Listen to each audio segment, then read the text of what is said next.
Hey guys, what's going on? It's Mike and Steve from Skill of Strength. What we're going to go over today is some basic shoulder packing drills. One thing we've noticed is when we teach shoulder packing, people tend to goof it up pretty quickly. And I think one of the reasons why they do this is they don't teach it correctly. So we're going to teach shoulder packing in a slightly different fashion today. So what we're going to do is we're going to have Steve sit on his butt, and he's actually going to face that way. Yep, just face that way, you're good. So the first thing we're going to do is we're going to talk about the shoulder positioning. So when we talk about shoulder packing, we're talking about scapular retraction and depression. So basically we're going to go back and down. So the first thing we're going to do is we're going to have Steve find a hand placement that's comfortable for him, and then we're going to basically have him on that position. So we're going to have him drive his shoulder blades back and then down. So what we're going to cue here is once we're back, we're going to push into the ground, and when we do that, we're going to try to flex our triceps and our lats at the same time. Okay, we're going to push through our palms and really feel stable through that positioning. Okay? Once we're there, we want to own this position. So one way we can do that is to challenge the position. Okay? So we're going to do basically a straight bridge. Sometimes this is called a reverse plank. So what I'm going to have Steve do is just basically bridge up, and he's going to hold here. Okay?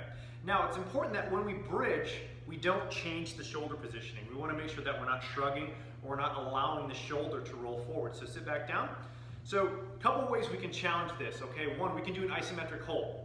Let's say we work up to a 30-second, 40-second hold, or we can do repetitions. It really doesn't matter as long as you own the shoulder position.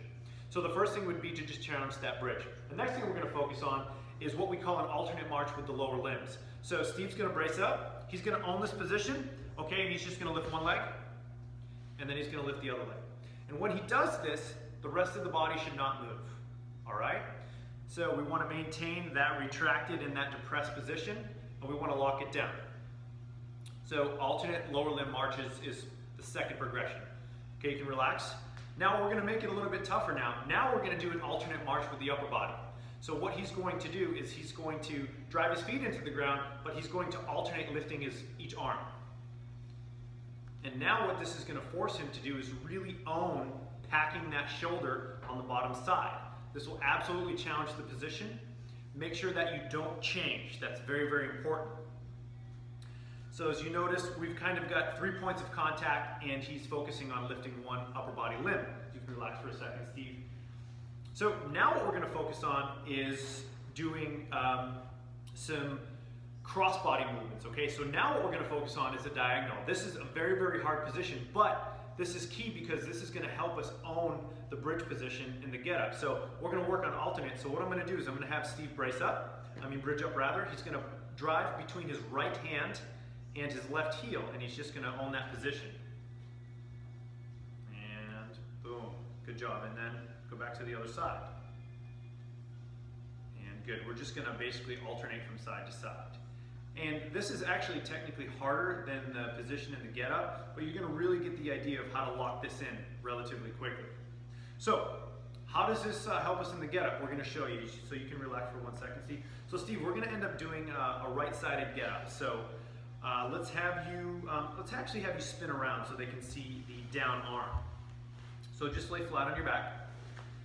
So pretend that Steve's got a kettlebell in his right hand, okay? So this is going to be a right-sided get up. So he's going to roll up to the elbow, okay? And right away, we want to make sure that we're nice and packed in this position. And go ahead and go up to the post position, okay? Now Steve repositioned his hand so he can pack his shoulder. Now what I want you to do, Steve, is I want you to bridge up between your right heel and your left hand. Good, and now if you can, Steve, lift that left leg up.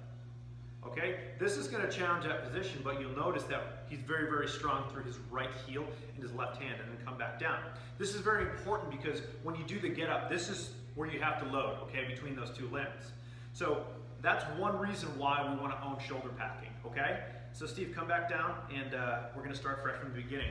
Now, here's a really simple way that you can focus on owning shoulder packing in the get up. So again, Steve, you're going to start like you're doing a get up.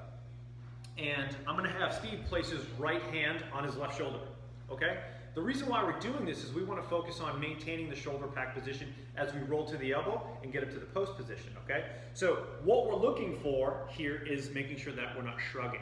So Steve should be able to feel whether or not he's shrugging, okay? If he shrugs his elbow up, his shoulder towards his ear, he's doing it incorrectly, okay? So go ahead and roll up, okay? Okay, in a nice position, shoulders backing down and come up to the post. And then let's just retrace that pattern on the way down. And again, what we're looking for is just shrugging. So you can repeat this several different ways. But try this and let us know what you think. It's a great way to own shoulder packing, and we found that it's very, very beneficial to our clients.